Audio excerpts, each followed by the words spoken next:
The Donnelly family, America's most disturbing genetic mystery. What you have done in the name of bloodline purity is a crime so grave it howls toward the heavens, demanding retribution. Those words bled through the page as the priest wrote them, his once unwavering hand betraying him, shaking as if guided by something unseen. It was the last warning ever sent to Patrick Donnelly, and the last attempt to halt a lineage already far beyond salvation. In the winter of 1876, buried deep within the merciless mountains of Montana Territory, a German physician named Theodore Brennan uncovered a truth that would rot his sleep and stain his conscience forever.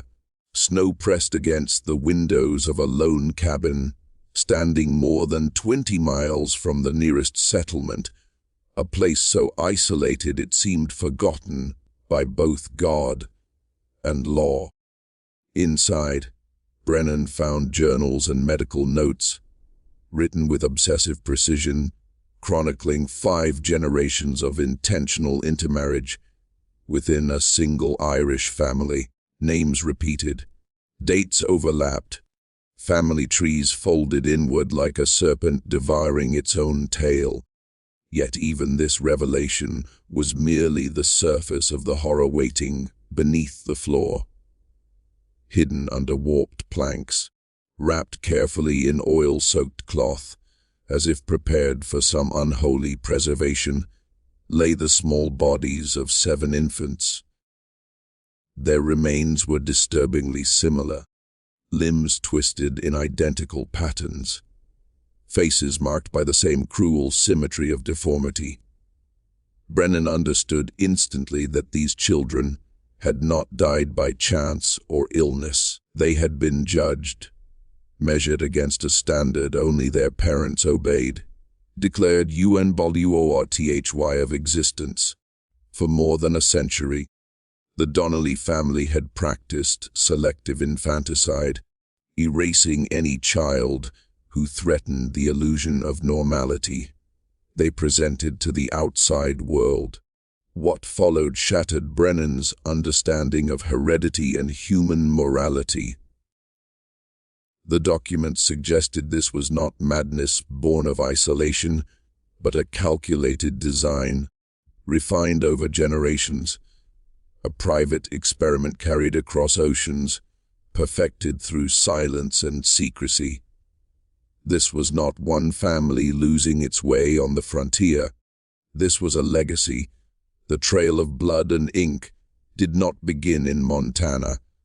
It began decades earlier in the damp green hills of County Cork, Ireland, during the brutal winter of 1798. There, amid famine and fear, the Donnelly bloodline first twisted inward, binding itself tighter with each generation until escape became impossible. By the 1870s, Montana Territory stood at the edge of civilization, a land where authority was distant and memory was short. Helena, the territorial capital, was little more than a swollen mining camp, its population clinging to the promise of gold that was already fading. Beyond it stretched a wilderness where families vanished without explanation, where winters erased evidence, and where questions were dangerous luxuries.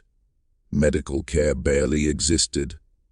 Law traveled on horseback and often arrived too late.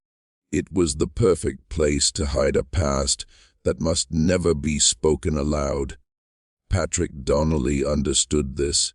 He arrived in Helena in the fall of 1874 with his wife Bridge and their 4 surviving children. Seamus, nearly grown, Moira and Colleen hovering between girlhood and womanhood, and young Declan, silent and watchful. Their wagon carried crates far finer than most immigrants could afford. Patrick claimed to be a humble potato farmer escaping Ireland's lingering hunger, Yet his hands told another story. They were smooth, ink-stained. The hands of a man accustomed to ledgers, not soil. Brig Donnelly unsettled everyone who met her. Fragile in appearance yet fiercely controlling, she clung to her children as if the world itself were hunting them. She paid exclusively in gold, counting each coin again and again, as though afraid it might vanish or accuse her. Her eyes carried a look not of grief, but of Kno-Dwe-O-D-Ge, as if she had seen what happens when the rules of nature are broken too many times. Their paperwork told a convincing lie. According to territorial records, the Donnellys had lived quietly in Brooklyn for several years before heading west. Employment histories, references, names of neighbors who never existed. The forgeries were masterful. No one in Helena questioned them. No one knew the truth. They had never set foot in New York.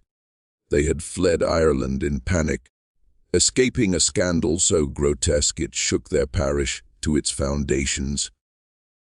Father Michael O'Sullivan was not a man easily disturbed. He had heard confessions steeped in desperation and sin. Yet what he uncovered within the Donnelly family filled him with a terror that stripped away his mercy. He spoke of an abomination against God and nature, of children born wrong and erased without prayer, of marriages that folded bloodlines back upon themselves in defiance of divine law. For the first time in his career, he threatened exposure, excommunication, British authorities. Consequences. His letter to Patrick Donnelly was meant to stop it. Instead, it became the final spark that sent the family running toward the farthest edge of the world. In Montana, the Donnellys believed themselves safe. The mountains kept secrets, snow-buried sins. But secrets, like blood, have a way of surfacing. When Theodore Brennan stepped into that cabin and lifted those floorboards, he did more than uncover bodies. He awakened a truth meant to stay dormant. A truth that suggested the Donnelly legacy was still alive, still watching, still waiting to see who would be deemed worthy to survive. And as Brennan would later write in his private journals, some bloodlines do not end. They retreat into shadow, patient and unrepentant, until the world is quiet enough to listen again. Leave this parish at once, or I will make certain that every soul in County Cork learns what festers beneath your family name. Those words followed Patrick Donnelly across the ocean, like a curse stitched into his shadow. They echoed in his mind as he handed over gold to the territorial office and claimed a stretch of mountain land so remote it seemed torn from the map itself. No questions were asked. Gold spoke loudly in a territory shaped by miners and broken dreams, and silence was the most reliable currency of all. The land he chose lay trapped between towering ridges, a narrow valley choked by stone and pine, reached only by a trail that punished the careless and vanished entirely when winter tightened its grip. For long stretches of the year, no smoke from their chimney could be seen by another living soul. The creek nearby existed only briefly, a whisper of water that surrendered to ice before memory could settle. It was a place where the world forgot you existed, and for the Donnellys, that forgetting was salvation. Yet the valley was merciless. Crops struggled against thin soil, and a growing season that vanished almost as soon as it arrived. Cold descended without warning, capable of killing animals before dawn. Silence pressed in for months at a time, the kind that bends thoughts inward until they fracture. Many who tried to live this far from others lost themselves to despair. Some never emerged alive. But the Donnellys did not arrive unprepared. They moved with the confidence of those who had rehearsed survival in darker places. Patrick and his sons raised a cabin that seemed to anticipate suffering. The walls were thick, the windows narrow and defensive, the interior divided in ways that allowed sections to be sealed like chambers in a heart. Heat was hoarded. Air was controlled. Nothing about the structure felt improvised. It whispered of knowledge earned long before Montana, knowledge passed quietly from parent to child. Bridge and her daughters mirrored this discipline. Food was preserved with techniques that squeezed every ounce of life from each cut of meat. Crops were chosen not for abundance, but for endurance. Supplies were measured and rationed with an exactness that unsettled even seasoned mountain families. These were not the habits of desperate peasants. They were the habits of people who expected scarcity and planned for loss. When the Donnellys descended into town for supplies, they left impressions that lingered long after their wagon vanished back into the trees. They looked too alike. Their pale eyes, angular faces, and elongated fingers created a symmetry that felt deliberate, almost curated. It was as though the family had been sculpted from a single mold, refined again and again until individuality became an error to be corrected. The children were worse. They spoke with intelligence beyond their years, disciplined to the point of unease. Yet beneath that sharpness lived exhaustion.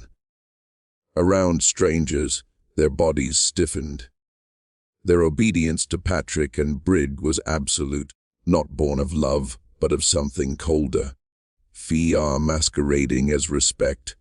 Jake Harrison, the territorial mail carrier, noticed these things during his lonely routes through the mountains.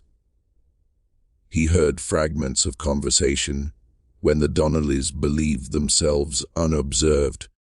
Words spoken in Irish Gaelic carried an intensity that made his skin crawl. Even when they switched to English, their meaning remained the same. They spoke of purity, of strength preserved through careful unions, of sacrifices required for the future of the family. These were not the worries of settlers fighting hunger. They were the doctrines of a lineage guarding a secret. When the mountain passes finally surrendered to Thor, and Jake reached the cabin, after months of isolation, dread met him before the door ever opened. The building had been altered. Fresh boards covered scars in the walls. The earth nearby had been disturbed, dug and refilled despite the stubborn cold that should have made such work impossible. And beneath everything hung a scent that frontier life teaches you to recognize instantly. The smell of something that should not remain among the living.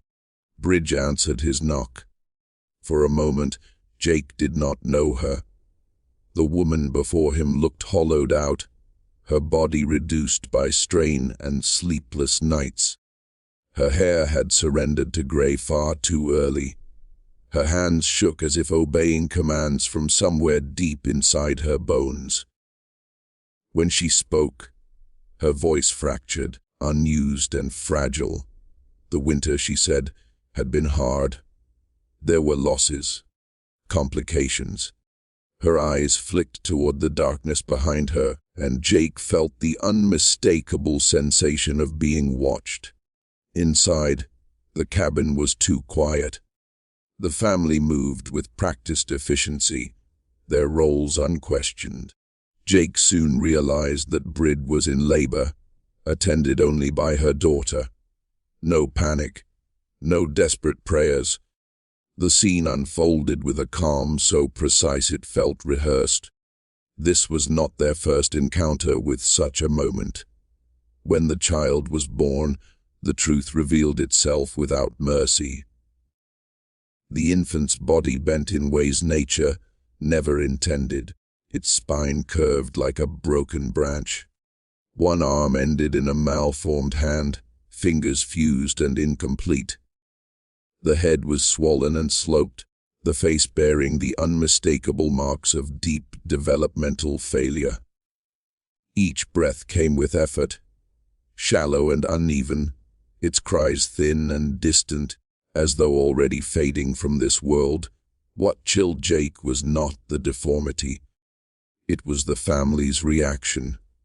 There was no shock, no horror, only assessment. Quiet glances exchanged between Patrick and Bridge, heavy with understanding.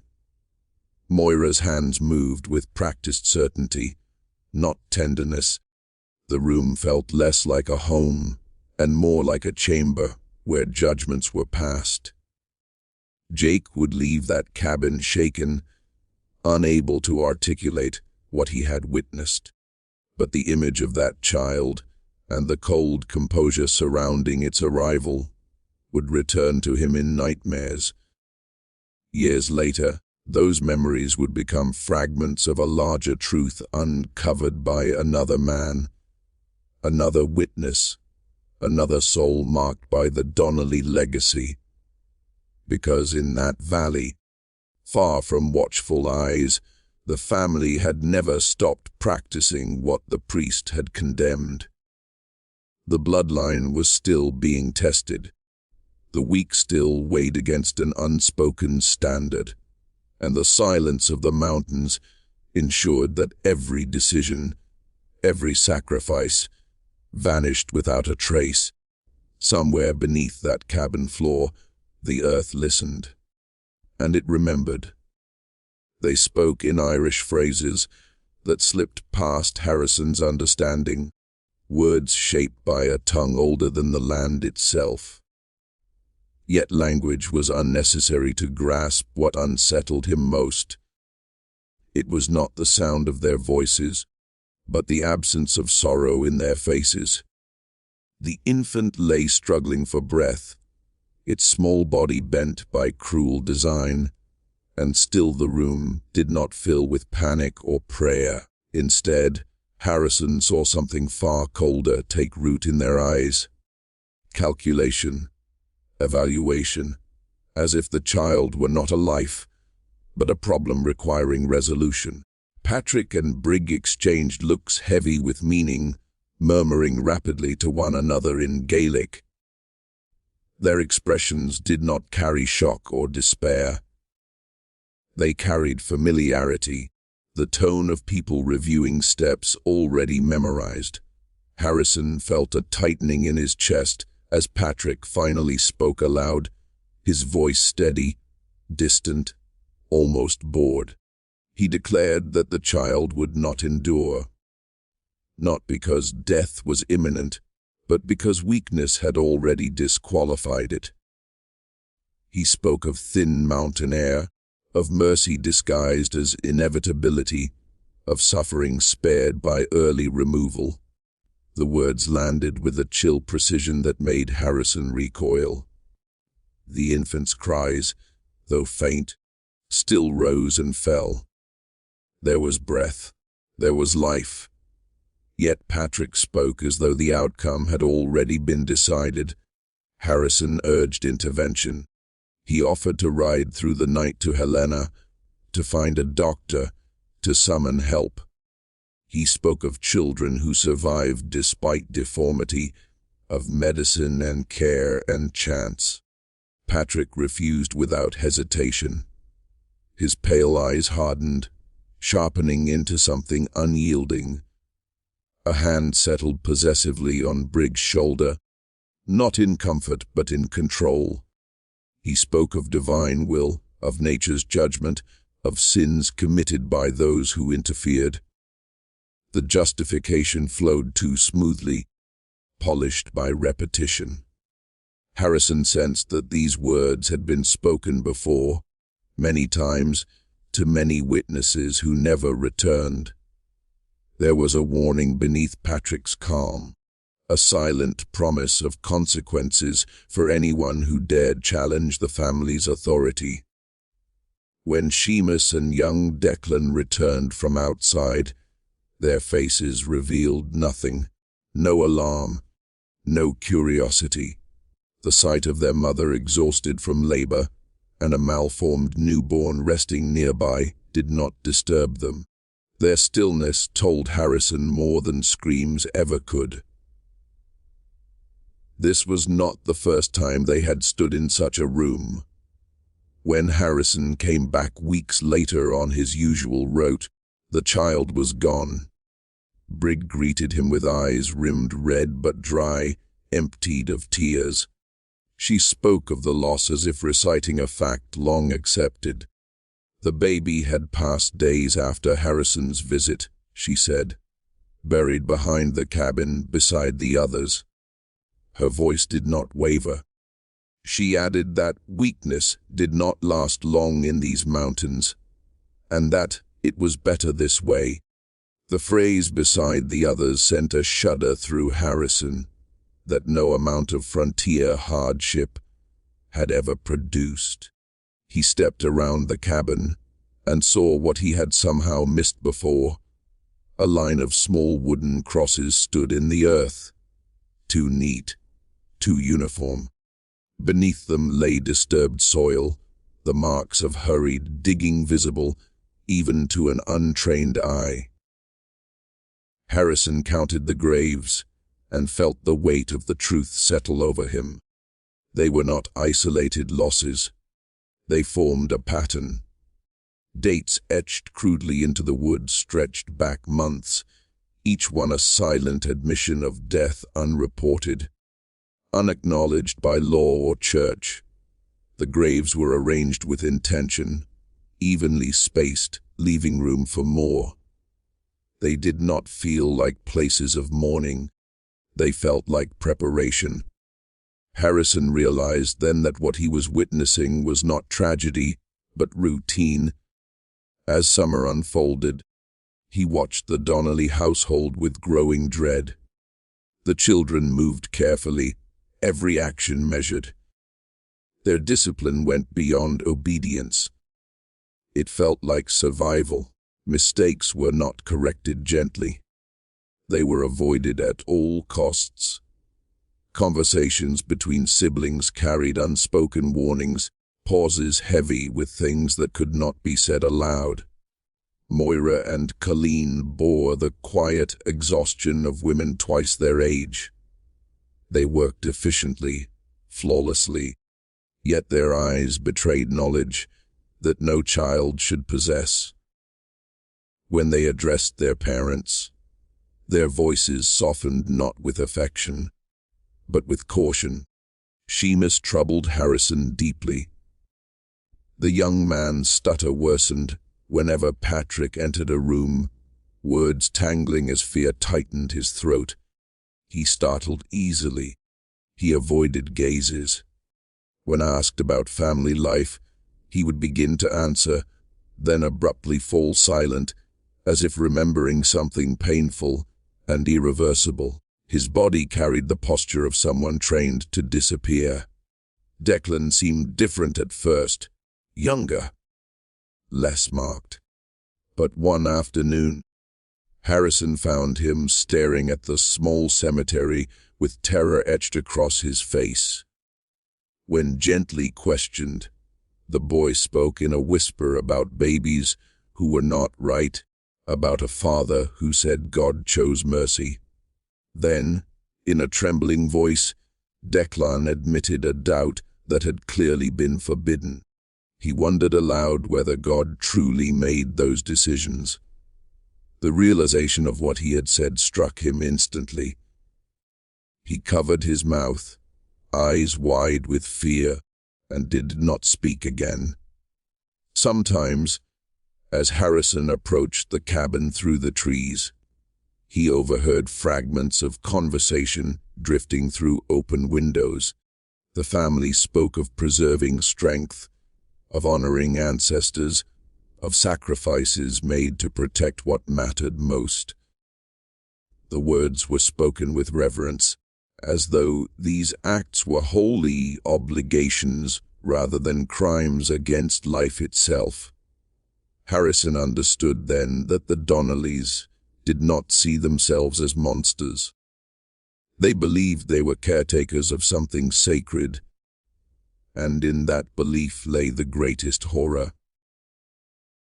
Because the mountains kept their secrets well, because the graves behind the cabin waited patiently, because the rules governing that household had been written long before Montana, long before Harrison, long before mercy was ever considered. The weak were judged, the strong were preserved, and somewhere in that narrow valley, beneath crosses carved in advance, the land continued to listen, absorbing every whispered doctrine and every life deemed unworthy to remain. Yet the tone of those overheard words carried something far older than simple family habit. They spoke not as parents improvising survival, but as custodians of rights passed down with grim reverence. There were murmurs about others left behind across the sea, about what became of the weak ones, and most chilling of all, debates over which children bore the signs and how the imperfect should be dealt with. The meaning crept beneath the skin. This was not a belief system born in the Montana wilderness. It had roots that reached backward through time, possibly through generations, nourished in secrecy long before the family ever touched American soil. The mountain homestead was never merely a hiding place. It was a sanctuary for continuity, a landscape chosen not for its beauty or promise, but for its indifference. In a place where winter erased tracks and isolation dulled curiosity, the Donnellys could continue practices that would have drawn immediate outrage anywhere else. Civilization demanded explanations. The mountains demanded only endurance. As the year sank into its second brutal winter, the valley closed around them once more. Snow smothered the passes, sealing the Donnellys away from November until the thaw of early spring. For months, no rider passed, no voice called out from the trees. The family vanished from the world again. But this time, something shifted. The weight of their isolation pressed harder, and what had once been contained behind walls and whispered conversations began to surface in ways that could no longer remain invisible. It was during this frozen season that the shadow of their legacy first reached Helena. Dr. Theodore Brennan had arrived in the territory just weeks before the snows began. He carried trunks heavy with books, journals, and instruments unfamiliar to most frontier physicians. Educated in Europe, trained in cities where medicine was beginning to peer beneath the surface of the human body and into the machinery of inheritance itself, Brennan represented knowledge that was decades ahead of the frontier. He had studied patterns of traits, the silent passage of characteristics from parent to child, and the unsettling idea that blood carried memory. He did not come west seeking fortune or adventure. He came to disappear. His work overseas had led him to conclusions that made his peers recoil. He spoke openly of selective reproduction, of shaping humanity by controlling which traits were allowed to continue.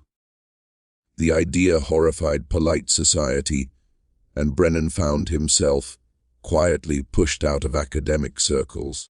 Montana offered anonymity. It also offered freedom, a place where no institution watched closely, and where theories could breathe in isolation. The irony was not lost on him later.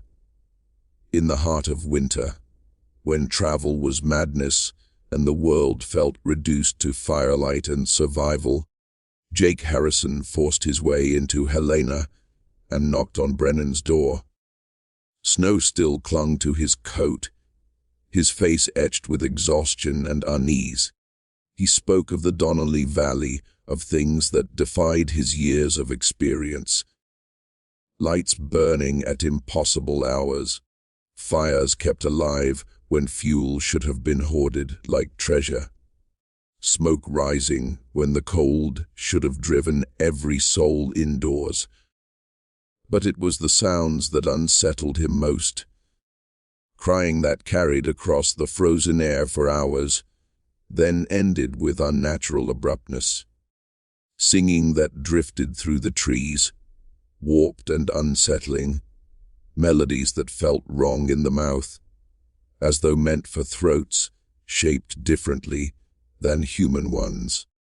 Harrison struggled to explain it, his voice lowering as if afraid the walls themselves might listen. He described figures moving outside the cabin during blizzards that would have killed any sensible person. Shapes that seemed too tall, their movements oddly measured, their silhouettes distorted by snow and shadow until they no longer looked entirely human. Harrison was not a man given to superstition. His fear came from recognition. This was not hardship. This was something else. Brennan listened carefully. His scientific instincts stirred, not with excitement, but with dread. The descriptions aligned disturbingly well with theories he had once explored only on paper. Yet winter made action impossible. The passes were death traps. No physician, no matter how driven, would survive such a journey, and the Donnellys had made no request for help. Silence once again protected them. Trapped by weather, Brennan turned to records. He sifted through immigration documents, land claims, and territorial filings. He traced names backward, following the Donnelly trail across paper and ink. What he found did not fit. Their stated history unraveled under scrutiny. The farms they claimed to have left behind in Ireland did not exist where they said they did. The relatives they listed could not be found in parish baptism or marriage books. Names repeated where they should not have. Gaps appeared where generations should have branched outward. It was as though the family tree had been deliberately pruned and reshaped. Each inconsistency tightened the knot in Brennan's chest. This was not the sloppiness of frightened immigrants. This was design, a careful rewriting of lineage meant to obscure patterns that someone had gone to great lengths to conceal. The deeper Brennan looked, the clearer it became that the Donnellys were not running from poverty alone. They were running from exposure. As winter nights deepened, Brennan began to sense that the valley held more than a reclusive family. It held a living experiment, one carried forward not by detached scientists, but by blood and belief, sanctified by twisted theology and enforced through fear. Whatever was happening behind those thick cabin walls was no accident. It was continuation, and the mountains, eternal and indifferent, kept their vigil. Snow buried the graves. Wind erased footprints. But beneath the frozen earth and the silence of the trees, something ancient and deliberate endured, waiting, growing, preparing for a future measured not in compassion, but in purity. By the time spring would come, the truth would no longer remain hidden, and those who uncovered it would carry its weight forever, haunted by the knowledge that some families do not flee darkness. They bring it with them. By the time the snows loosened their grip and the world crept back toward color, the man waiting at the center of the mystery no longer resembled the figure Jake Harrison had described only a year earlier. Patrick Donnelly appeared prematurely broken, as if time itself had turned against him. His hair, once dark, had faded to a stark, unnatural white despite his still relatively young years. Deep lines carved his face, not the gentle marks of aging, but the harsh etchings of relentless strain, sleepless nights, and decisions that never allowed regret to surface. He carried himself like someone who had learned to endure consequences rather than avoid them. What unsettled Brennan even more were signs that the family no longer hoped to escape death, but he expected it. Behind the cabin, the small cemetery bore silent witness. The wooden crosses shared identical shapes, sizes, and weathering, as if crafted all at once, stacked in readiness rather than carved in moments of grief. There was no individuality, no hesitation. These markers were not memorials. They were inventory. When Brennan finally reached the homestead, Patrick greeted him with practiced courtesy layered over exhaustion, so deep it felt permanent. There was warmth in his words, but his eyes remained distant, guarded. Brennan's instincts stirred immediately. He had seen this before in hospital wards and asylums. The polite mask worn by those hiding truths too volatile to expose. In Helena, Brennan's research had already dismantled the Donnellys' carefully constructed story. Claims of famine, crop failure, and desperate poverty clashed violently with financial records. Gold had followed them everywhere. Enough to purchase remote land outright, enough to cross continents without pause, enough to vanish without borrowing mercy. This was not a family driven west by hunger. It was a family financing escape. Buried within New York immigration archives, Brennan uncovered reports that chilled him more than the mountain wind ever could. The Donnellys had been flagged upon arrival. Medical inspectors noted unsettling physical similarities among the children, features too consistent, too refined, hinting at hereditary disturbance. Developmental irregularities were documented. Questions were asked. The parents responded with hostility and evasion. One physician, Dr. Samuel Morrison, had pushed for extended medical detention, sensing something beyond routine abnormality. His recommendation was ignored, buried beneath the urgency of processing endless waves of immigrants. Efficiency triumphed over caution. Morrison's notes, however, remained. He wrote of behavior suggesting deliberate concealment, of parents who answered not like worried caregivers, but like custodians guarding forbidden knowledge. Brennan felt an uneasy kinship with Morrison. Both had seen patterns others preferred not to acknowledge.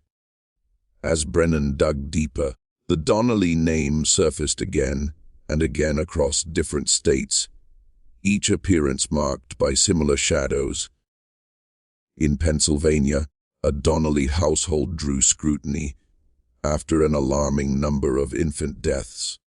In Ohio, another Donnelly family faced investigation for neglect, only to vanish overnight, leaving no trace behind.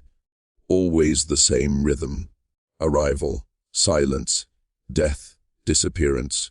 It became impossible to ignore the implication. These were not isolated tragedies. They were coordinated retreats.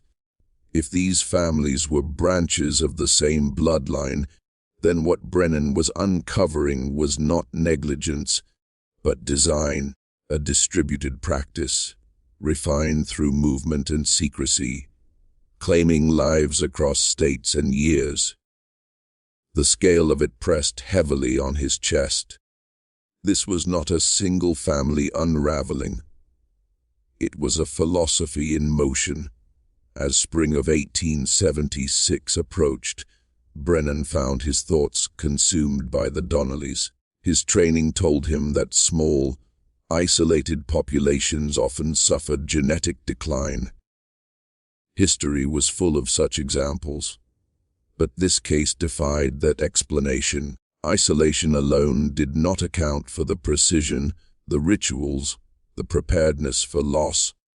This was not nature at work. This was intent. When the mountain passes finally opened, Brennan made his decision.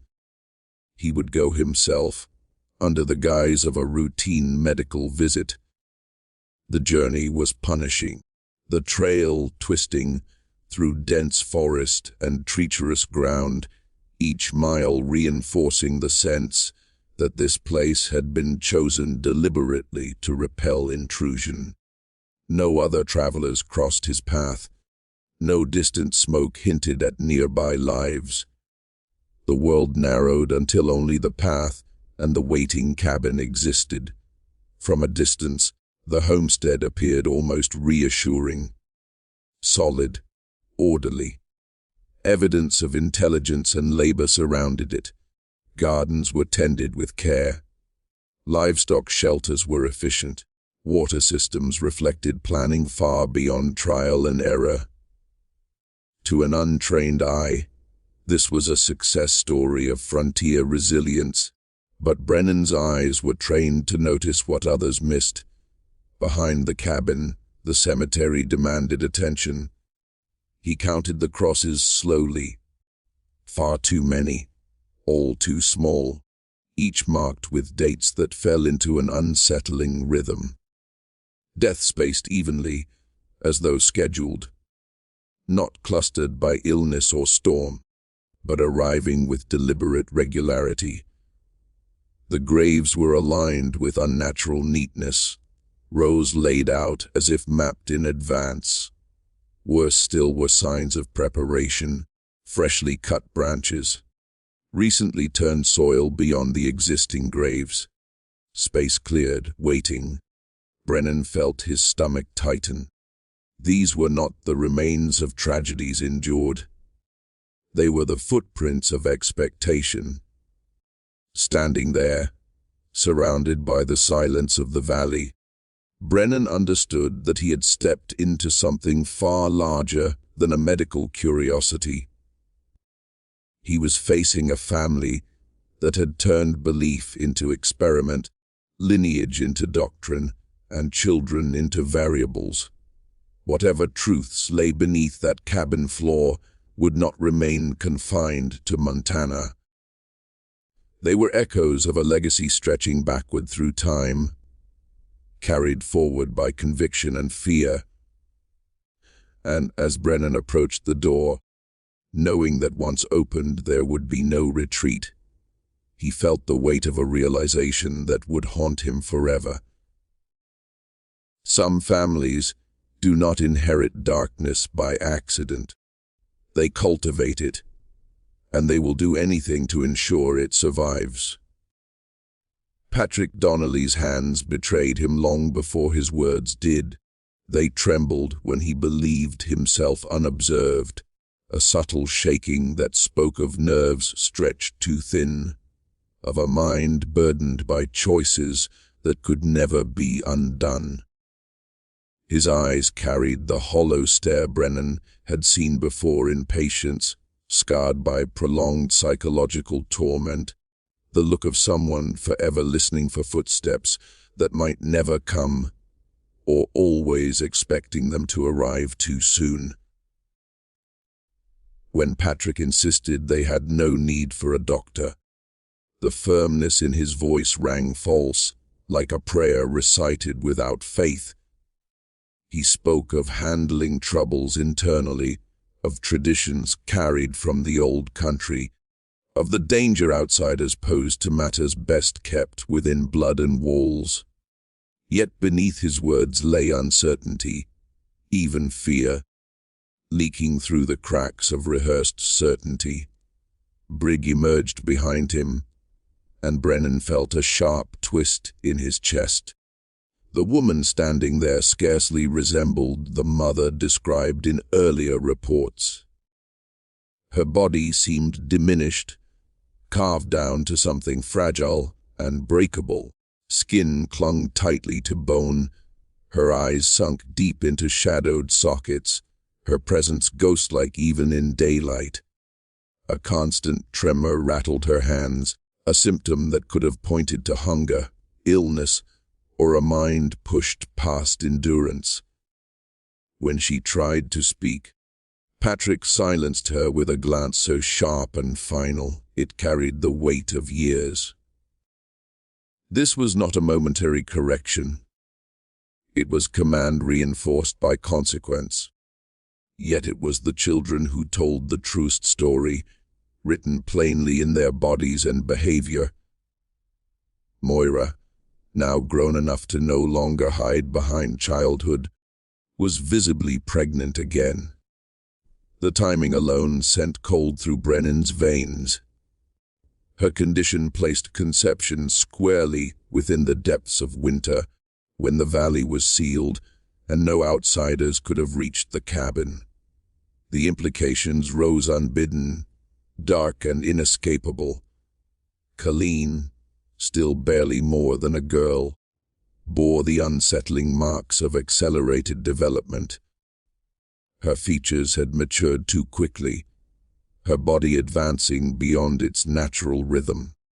There was a disquieting contradiction in her demeanor, an unsettling blend of adult composure and childlike submission that hinted at experiences no one her age should know. Declan troubled Brennan most of all.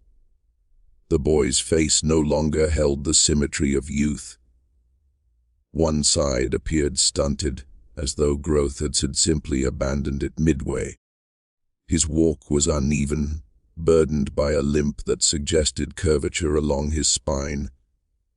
His fingers were long and unnaturally flexible, joints bending with an ease that raised immediate medical concern. These were not the marks of accident. They were signatures of inheritance gone wrong, patterns Brennan had studied only in texts and rare clinical cases. Here, they lived and breathed before him. The family dynamic radiated pressure. Every movement was cautious, each gesture calculated. The children deferred not with respect, but with resignation. Fear shaped their obedience. It was clear that defiance carried penalties far beyond a raised voice or withheld affection. Spontaneity had been trained out of them, replaced by vigilance. Seamus, now a young man, hovered at the edges of every interaction.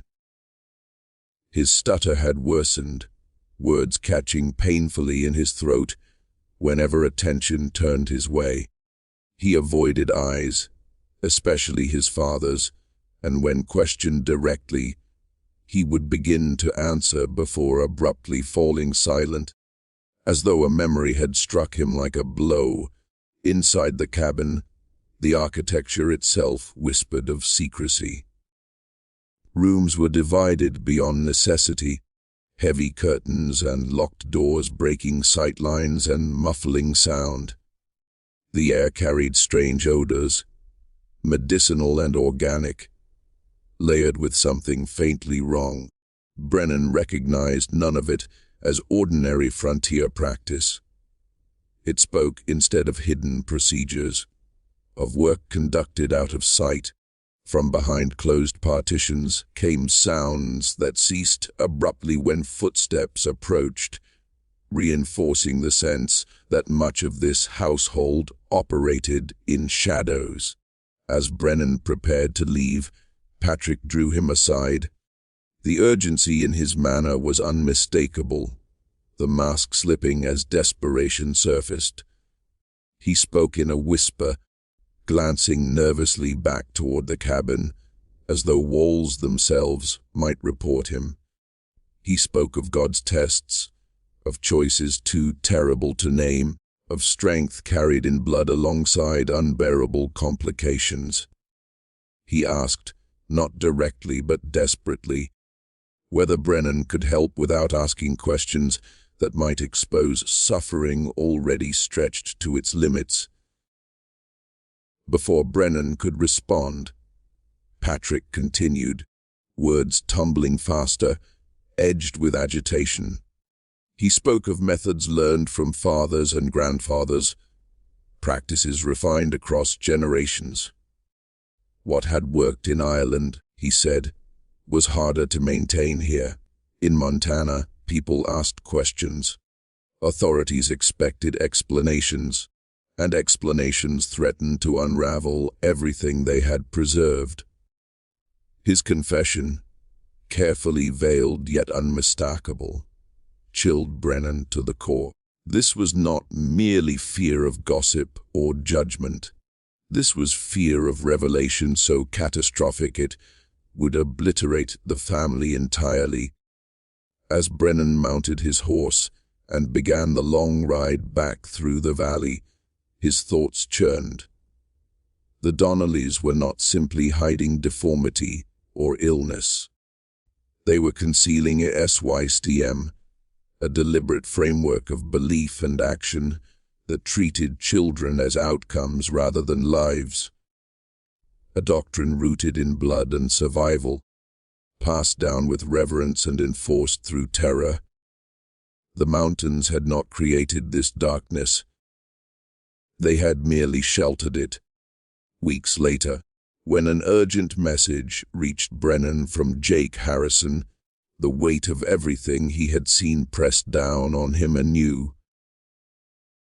The words on the page were frantic, incomplete, trembling with alarm. Whatever had happened in that valley had escalated beyond secrecy, beyond containment. Brennan understood then that the Donnelly legacy was no longer content to hide behind isolation and silence. It was beginning to surface, and once it did, there would be no returning it to the shadows. The message reached Brennan by way of a trapper, whose face was drawn tight with fear, a man who had risked the mountain paths, as though something behind him had been urging him forward. The note itself was barely legible, scrawled in haste, its words uneven and desperate. A Donnelly woman in agonizing labor, the family asking for a doctor, something wrong beyond the limits of birth. Come quickly, if mercy still matters. For the first time since setting foot in the Montana territory, the Donnellys had broken their vow of isolation. That single act spoke louder than any confession. Whatever waited in that cabin had surpassed even their own capacity for control. Brennan rode hard beneath a sun that felt merciless, the valley shimmering with heat, as though the land itself were feverish. By the time he reached the cabin, the air pressed against his lungs, thick and heavy, each breath a labor of its own. Inside, the suffocation deepened. The room was soaked in sweat and blood, layered with a sweetness so cloying it made his stomach turn. It was the scent of life turned wrong, a smell that lingered too long and promised consequences no soap could erase. Moira lay in the back room, her body strained past its limits, her cries reduced to hoarse gasps. One glance told Brennan this was no ordinary delivery. She was birthing twins bound together, their bodies fused in ways that spoke of shared organs and entwined systems. Even with the most advanced care, such children rarely survived. Here, in this cabin, the outcome was already written. Yet what unsettled Brennan was not the medical impossibility before him, but the reaction of those gathered around the bed. There was no hysteria, no frantic prayers, no pleading with God. Patrick and Bridge moved with a calm that felt rehearsed, their actions precise, purposeful, as though they were repeating a ritual learned long ago. Seamus and Colleen prepared cloths, blades, and containers with grim familiarity. These were not the tools of celebration. They were instruments of decision. The twins stirred weakly, both alive, one stronger than the other, their tiny chests rising in uneven rhythm. With care, they might have lived for days, perhaps longer. Brennan felt a surge of instinctive hope. Quickly smothered by the atmosphere of the room, Patrick spoke at last, his tone disturbingly neutral. He asked whether separation was possible, whether there existed any procedure that might allow one child to survive unburdened. Brennan hesitated, choosing his words carefully, knowing the truth would not be welcome. As he examined the infants, his hand brushed against something beneath the bed. He knelt, and what he found hollowed him from within. Leather-bound journals lay hidden there, their covers worn smooth by years of handling. He opened one, then another, his pulse pounding as page after page revealed meticulous drawings of newborns marked by deformity, cleft mouths, twisted spines, missing limbs, excess fingers, conditions so rare Brennan had only encountered them in textbooks, rendered here with chilling precision. Each entry bore dates and locations, written in a blend of Gaelic and English, spanning decades and continents. These were not random tragedies. They were records. The notes went far beyond observation. They described interventions, evaluations, decisions, language disguised in clinical restraint but unmistakable in meaning, assessments of viability, calculations of burden, cold judgments on whether a life merited continuation. The illustrations delved beneath the skin, speculating on internal structures with a sophistication no frontier family should possess. Brennan realized he was holding the documented history of a bloodline that had turned childbirth into experimentation. As he absorbed the scope of it, Bridge's voice cut through the room, low and unwavering. She spoke as though reciting scripture etched into bone. The blood must remain strong. Weakness, she said, was a poison that spread if left unchecked. What outsiders called cruelty was, in her eyes, mercy. Mercy for children doomed to suffering. Mercy for generations yet unborn. Her certainty was absolute, her faith terrifying. She believed herself righteous. The truth settled over Brennan like suffocation. This family was not merely killing infants they deemed unfit. They were refining themselves, applying principles of selective breeding with ruthless devotion, measuring human worth as one might judge livestock. The journals revealed genealogies mapping marriages between close kin, patterns of union designed to concentrate traits they valued, regardless of consequence. The deformities were not accidents of fate. They were expected outcomes, tolerated losses in pursuit of some imagined purity. The twins whimpered softly, a fragile sound drowned beneath the weight of history pressing in on the room. Brennan felt trapped between duty and horror, his medical oath colliding violently with the reality before him. He understood now why the Donnellys feared scrutiny, why their isolation was absolute, why their children moved as though every breath required permission. This cabin was not a home. It was a laboratory sanctified by belief. Outside, the valley shimmered in the heat, indifferent and silent. Inside, a lineage stood at a crossroads it had crossed many times before. Brennan knew that whatever choice was made in that room would not end with those children. It would echo forward, shaping lives not yet conceived, tightening the grip of a doctrine that allowed no mercy except through destruction.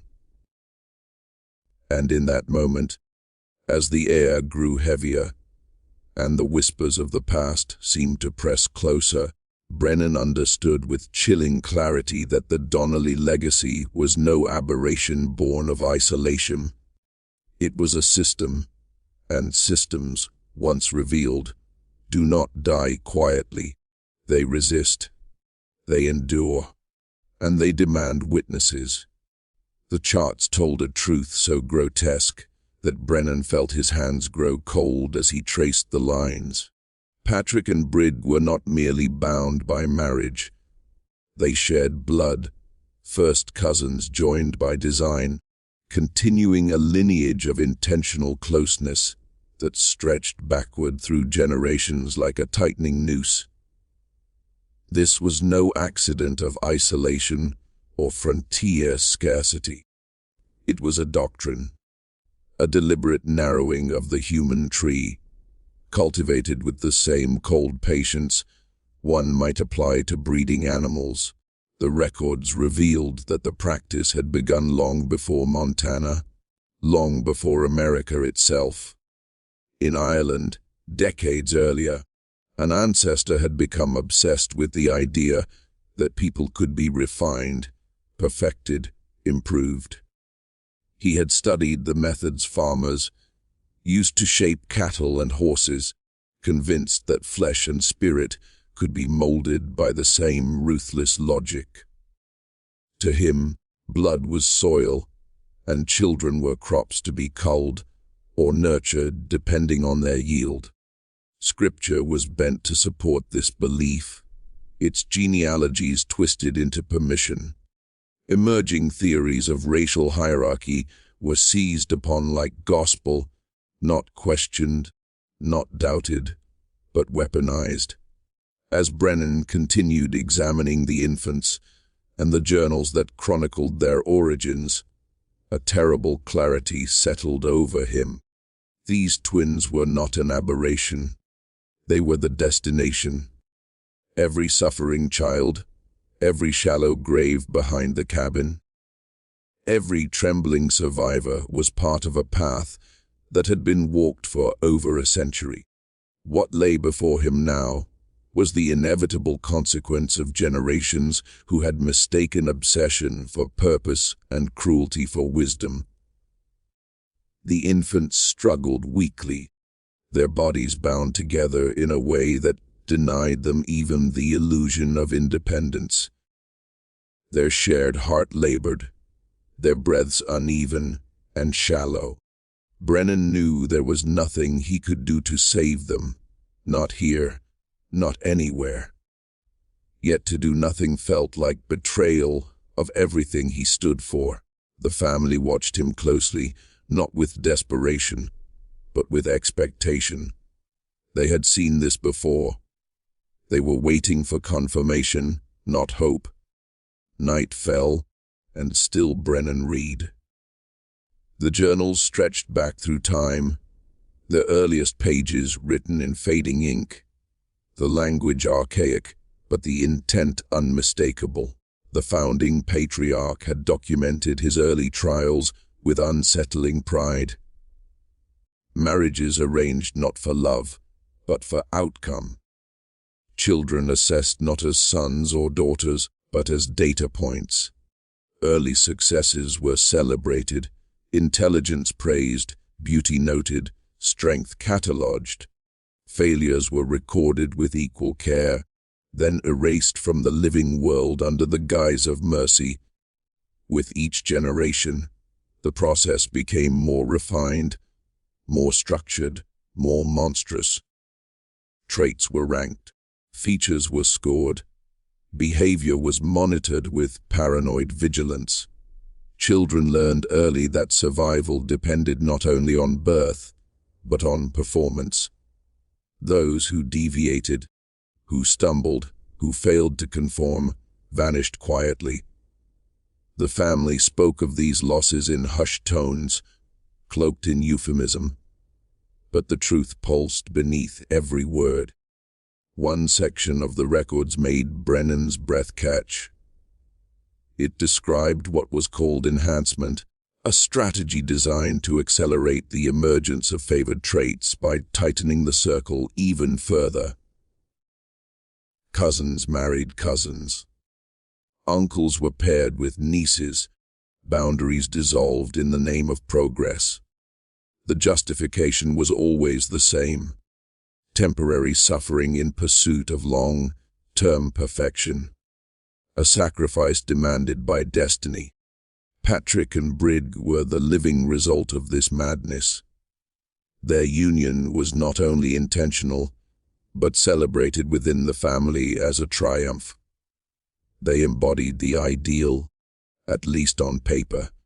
Intelligence sharpened to a blade, features eerily uniform, a presence that commanded obedience, yet the cost was written all over them. Patrick's trembling hands, Brig's hollowed frame, the haunted eyes of their children, the mounting failures that no ritual or rationalization could erase. The experiment had reached its breaking point. The abnormalities were no longer rare. They were frequent. The mind fractured as easily as the body. The very traits the family sought to exalt were entangled with instability, pain, and decay. What had begun as an attempt to sculpt superiority had instead carved a legacy of ruin. And yet, even now, the family clung to it. They could not abandon the belief without admitting that every death, every buried child, every unspeakable act had been for nothing. So they persisted, trapped by their own doctrine, unable to see that the system they worshipped was devouring them from within. As dawn crept toward the cabin, Brennan closed the final journal, his soul heavy with knowledge that could not be unlearned. The twins' cries had faded to faint, uneven breaths. The room felt charged, thick with waiting. He understood then that the Donnellys were not villains in their own minds. They were disciples, and the faith they served demanded constant proof, constant blood. This was not merely a family secret hidden in the mountains. It was a warning etched into flesh and bone, a testament to what happens when humanity is reduced to theory, when love is replaced by calculation, when suffering is justified by imagined futures. And as Brennan rose from the bedside, knowing that whatever choice he made would stain him forever, he felt the full weight of witnessing a truth too dark to be buried. Because some legacies are not meant to survive, but they will try, they will cling, and they will destroy everything around them in the desperate hope that their twisted vision might still be fulfilled. They had wrapped their sins in theories that sounded almost scholarly, borrowing fragments of false science and stitching them to warped scripture until cruelty felt ordained. Defects were described as punishment, suffering reframed as proof of impurity, and every broken child became evidence that the blood must be cleansed further. Yet the truth was written in flesh. The children who survived bore scars no sermon could erase. The parents themselves were unraveling, bodies and minds collapsing under the weight of their own design. The experiment had crossed a threshold where even belief could no longer prop it up. It was failing, and it was taking them with it. When Brennan confronted Patrick with the journals, the man did not deny them. His shoulders sagged, his voice losing its practiced authority as confession bled through.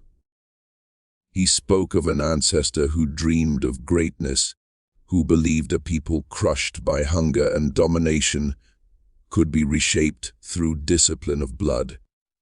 Horses had been bred for speed, cattle for strength. Why not humans for brilliance and beauty? It sounded almost noble when he said it, until the cost seeped into every pause. He admitted that for a time, the results had seemed miraculous. Children who learned too quickly, faces that drew the eye, minds that felt sharpened beyond the ordinary.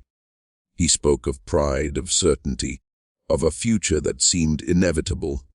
Then doubt crept in. Children born wrong. Bodies twisted in ways prayer could not correct. Minds that fractured under invisible pressures. Lives ended quietly before the world could see them. Patrick called it mercy, but the word cracked in his mouth. Brennan heard something else beneath it. Fear. Regret. The dawning awareness that nothing they had done had purified anything at all. From Brennan's understanding, shaped by modern study rather than superstition, the picture was painfully clear. The family had not refined their blood, they had poisoned it. With each generation, hidden flaws had been drawn closer together, pairing and multiplying until damage surfaced again and again. Survivors carried unseen burdens that would emerge later, ensuring the spiral continued. There was no path forward, only collapse. The twins gasping in their cradle were not an anomaly. They were the final verdict, as Brennan watched the parents move with grim familiarity, preparing for what they believed was another necessary act. Something inside him hardened. This was no longer a private tragedy. It was a reckoning. What unfolded in that cabin was not just the death of children, but the exposure of a secret history of human experimentation carried out beyond law, beyond conscience, hidden by distance and silence. It was the kind of darkness that thrived only when no one dared to look directly at it. He stepped between them and the infants, his voice steady despite the storm raging behind his eyes. Authority, once invoked, filled the room like a drawn blade. He spoke of law, of consequences, of witnesses who would come if harm was done. For the first time, the family hesitated. Isolation had always protected them, but now it felt thin, brittle, no longer enough. The infants lingered for a brief span, their breaths shallow, their bodies locked in a struggle they could never win. Brennan did what little he could, offering comfort where cure was impossible. In the hours before dawn, they slipped away quietly, as if exhausted by a world that had never truly welcomed them.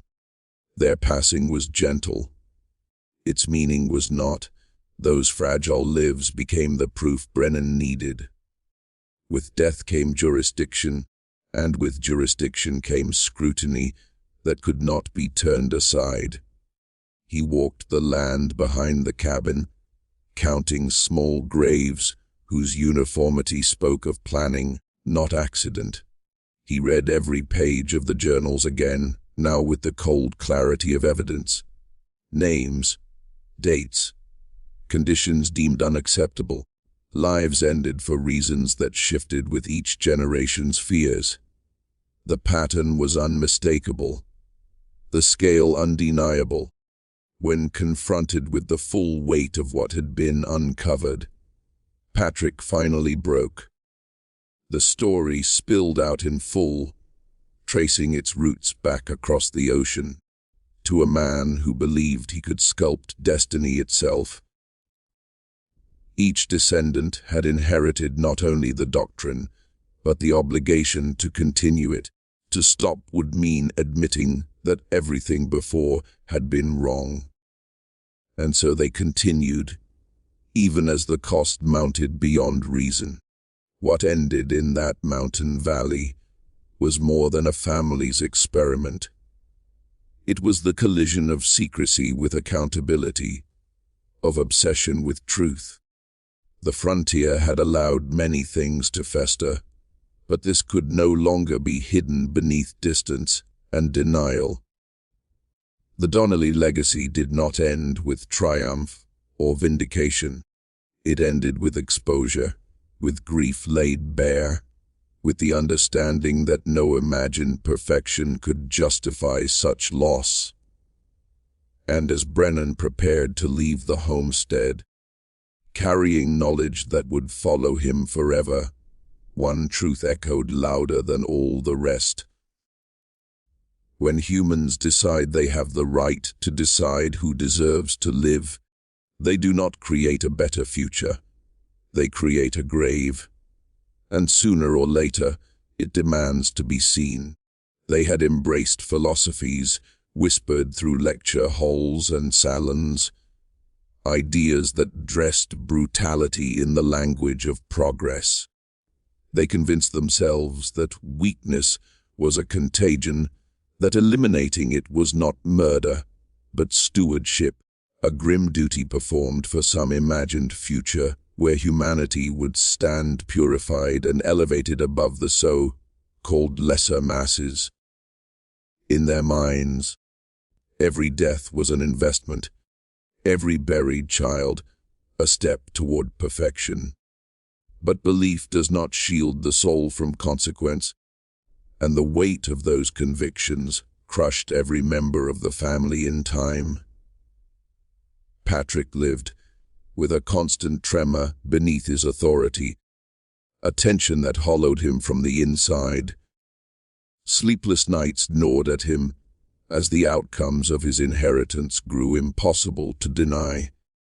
His confidence curdled into despair, and the pride he once carried curdled into something closer to dread. Brig bore an even heavier burden. Years of participating in unspeakable acts left her shattered, her mind splintered by memories that surfaced without warning. Brennan saw it in her eyes, the distant stare of someone trapped in endless recurrence, reliving each loss as if it were happening again, her body moving while her spirit recoiled in horror. The children, those who remained, carried damage layered upon damage. Seamus, the eldest, collapsed entirely when pressed to speak. The truth poured out in fragments, revealing that his obedience had been forged through terror from a young age. He had been made complicit before he could fully grasp what complicity meant. His speech faltered not from weakness, but from memories clawing their way to the surface. Brennan knew then that whatever punishment the courts devised would never touch the true extent of his suffering. The boy he once was had been extinguished long ago. Moira and Colleen existed in a quieter torment. Shaped by blood and expectation, they had been taught that their worth lay solely in their ability to continue the line. Their bodies told stories they could not voice, signs of violation disguised as preparation, grooming framed as duty. Brennan recognized the patterns with sickening clarity. These were not daughters. They were assets and the realization chilled him more deeply than any physical deformity ever could. Declan, still a child, embodied the failure the family refused to acknowledge.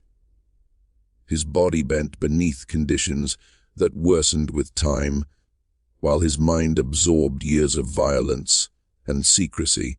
He startled easily, eyes darting as if danger lingered everywhere. Authorities debated his fate endlessly, unsure how to protect a boy who had been shaped by horrors beyond their comprehension. Then one night, he vanished. No tracks, no clues, only silence swallowing him whole.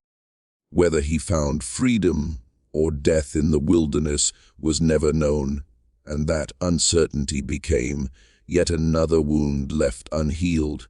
The legal machinery of the territory groaned under the strain of the case. No precedent existed for crimes woven so deeply into bloodlines and belief. Prosecutors stumbled over how to name acts that spanned generations, while defense counsel grasped at the idea that madness absolved intent. Scholars and physicians took notice, drawn by the unsettling intersection of science, faith, and cruelty. Yet distance and delay ensured that much of the truth never reached public ears. The frontier swallowed stories as readily as it swallowed lives. Before judgment could be rendered, both parents died behind bars. Patrick collapsed under the crushing realization that everything he had sacrificed had led nowhere, his body giving way as his legacy unraveled. Brid followed not long after, her final pregnancy ending as so many before it had, a silent testament to futility. Even in death, the pattern held. Even in the end, there was no redemption.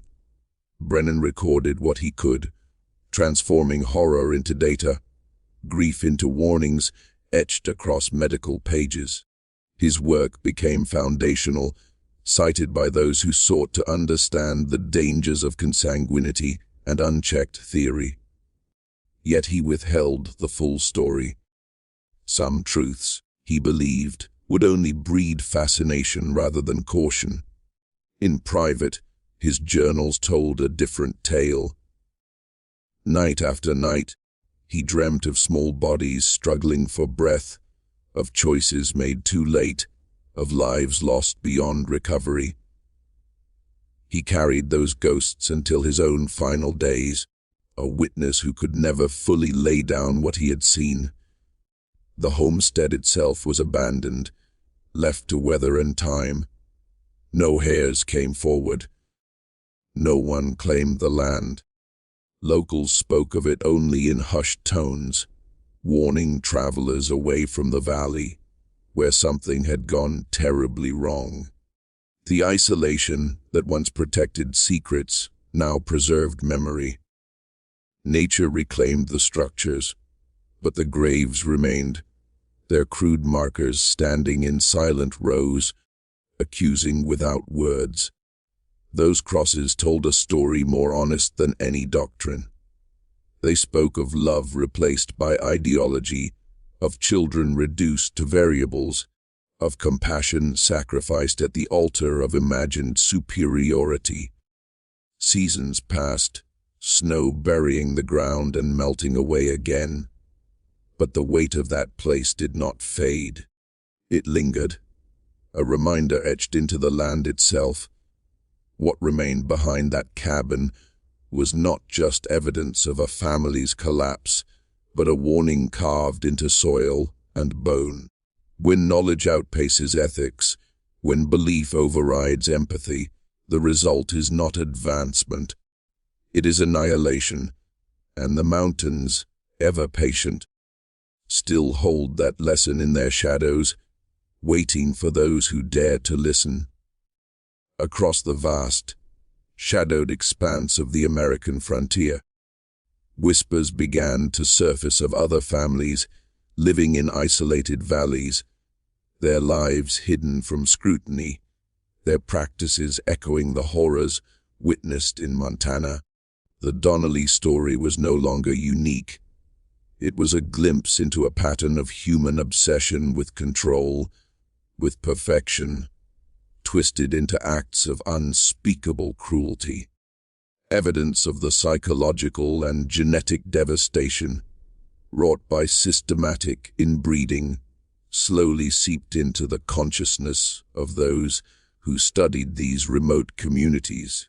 It became impossible to ignore the cost: children born malformed, minds broken before they could fully exist, lives extinguished as if they were mere experiments in a hidden laboratory of flesh and blood.